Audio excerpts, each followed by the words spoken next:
Hi friends, അസ്സലാമു അലൈക്കും. Shamnas cooking വ്ളോഗിലെ മറ്റൊരു വീഡിയോയിലേക്ക് എല്ലാവർക്കും സ്വാഗതം. ഇന്ന് ഞാനൊരു വെളുത്തുള്ളി അച്ചാറിൻ്റെ റെസിപ്പി ആയിട്ടാണ് വന്നിട്ടുള്ളത്. അപ്പോൾ നമുക്ക് വീഡിയോയിലേക്ക് കടക്കാം. അതിന് മുന്നേ വീഡിയോ ലൈക്ക് ചെയ്യുക, ഷെയർ ചെയ്യുക, കമൻറ്റ് ചെയ്യുക. സബ്സ്ക്രൈബ് ചെയ്യാതെ കാണുന്ന കൂട്ടുകാരെല്ലാം പ്ലീസ് ഒന്ന് സപ്പോർട്ട് ചെയ്യണേ. വീഡിയോയിലേക്ക് കടക്കാം. ആദ്യം തന്നെ നമുക്കിതിന് വേണ്ടിയിട്ട് വിനാഗിരി ഒന്ന് റെഡിയാക്കി എടുക്കണം. ഒരു ഗ്ലാസ് വിനാഗിരി, ഒരു ഗ്ലാസ് വെള്ളം കൂടി ചേർത്ത് ഞാൻ ഗ്യാസിൽ വെച്ച് കൊടുത്തിട്ടുണ്ട് കേട്ടോ. അതിലേക്ക് ആവശ്യത്തിനുള്ള കല്ലുപ്പ് കൂടി ചേർത്ത് കൊടുത്തു. ഇനി ആദ്യം തന്നെ ഇതൊന്ന് നമുക്ക് തിളപ്പിച്ചെടുക്കണം. ഞാനിവിടെ വെളുത്തുള്ളിയൊക്കെ തൊലിയൊക്കെ കളഞ്ഞ് ക്ലീൻ ചെയ്ത് റെഡിയാക്കി വെച്ചിട്ടുണ്ട് കേട്ടോ. വെളുത്തുള്ളിക്ക് ഒരു കുത്തുന്ന ഫ്ലേവർ ഉണ്ട്. അത് ചിലവർക്കൊന്നും ഇഷ്ടമുണ്ടാവില്ല കേട്ടോ. അത് ഇഷ്ടമില്ലാത്തവർ വെളുത്തുള്ളിയുടെ നടു പൊളിച്ചിട്ട് ഇതുപോലെ ചെയ്താൽ മതി കേട്ടോ. അതിനൊരു നാരുണ്ടാവും, അതെടുത്ത് കളഞ്ഞിട്ട് അച്ചാറിട്ട് കഴിഞ്ഞാൽ കുത്തുന്ന ഫ്ലേവർ ഉണ്ടാവില്ല. ഇതുപോലെ ചെയ്താൽ മതി. ഞാനിപ്പോൾ അങ്ങനെയൊന്നും ചെയ്തിട്ടില്ല കേട്ടോ. അങ്ങനെ ഇഷ്ടമില്ലാത്തവർക്ക് വേണ്ടി പറഞ്ഞു തന്നതാണ്. ഞാനിത് മുഴുവനായിട്ടും അങ്ങനെ അച്ചാറിലേക്ക് എടുത്തിട്ടുള്ളത്.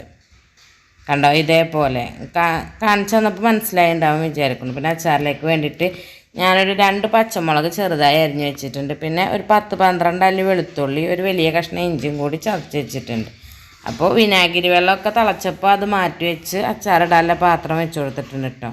പിന്നെ ആവശ്യത്തിനുള്ള വെളിച്ചെണ്ണ ഒഴിച്ച് കൊടുത്തു. ഞാനിവിടെ വെളിച്ചെണ്ണയിലാണ് ചെയ്തെടുക്കുന്നത്. നല്ലെണ്ണയിൽ ചെയ്തെടുക്കട്ടെ നല്ലത്. ഇവിടെ അച്ചാറൊക്കെ പെട്ടെന്ന് കഴിയും, അതുകൊണ്ടാണ് വെളിച്ചെണ്ണയിൽ ചേർത്ത് കൊടുത്തിട്ടുള്ളത്. പിന്നെ നന്നായിട്ട് എണ്ണയിലിട്ട് ആദ്യം തന്നെ വെളുത്തുള്ളി ഒന്ന് വാട്ടിയെടുക്കണം കേട്ടോ.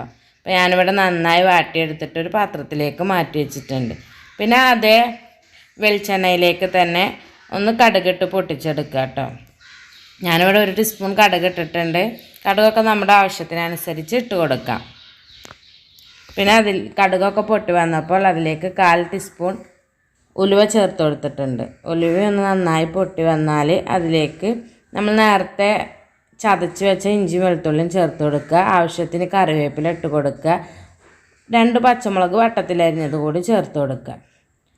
ഇത് നന്നായിട്ടൊന്ന് മിക്സ് ചെയ്യട്ടോ. പച്ചമണമൊക്കെ മാറി നല്ല മുരുന്നനായി വരുന്നത് വരെ നന്നായി ഒന്ന് മൂപ്പിച്ചെടുക്കാം.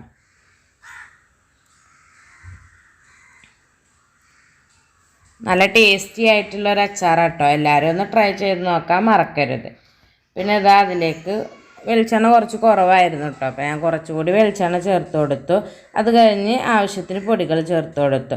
2 ടീസ്പൂൺ മുളകും പൊടി, 1 ടീസ്പൂൺ കാശ്മീരി മുളക് പൊടി, 4 ടീസ്പൂൺ അച്ചാർ പൊടി. ഇത്രയും പൊടികളാണ് ഞാൻ ചേർത്ത് കൊടുത്തിട്ടുള്ളത്. നന്നായി മൂപ്പിക്കുക. നന്നായി തന്നെ ചെറിയ തീയിലിട്ട് മൂപ്പിച്ചെടുക്കണം. നന്നായി മൂത്ത് വന്നപ്പോൾ അതിലേക്ക് വെളുത്തുള്ളി ചേർത്ത് കൊടുത്തു കേട്ടോ. വെളുത്തുള്ളി ഒന്ന് നന്നായി മിക്സ് ചെയ്യുക. മസാലയൊക്കെ എല്ലാ വെളുത്തുള്ളിക്കും എത്തുന്ന രീതിയിലൊന്ന് മിക്സ് ചെയ്ത് കൊടുക്കുക.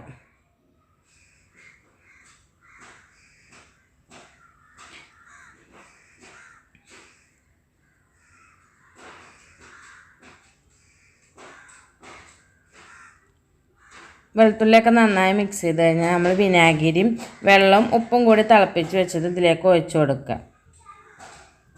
നന്നായി ഒന്ന് മിക്സ് ചെയ്ത് കൊടുക്കുക. അപ്പോൾ ഉപ്പ് കുറവുണ്ടെങ്കിൽ ഉപ്പ് കൂടി ചേർത്ത് കൊടുക്കുക. അപ്പോൾ എനിക്കിവിടെ കുറച്ച് ഉപ്പ് കുറവായിരുന്നു. അപ്പോൾ ഞാനൊരു ടീസ്പൂൺ ഉപ്പ് കൂടി ചേർത്ത് കൊടുത്തിട്ടുണ്ട്.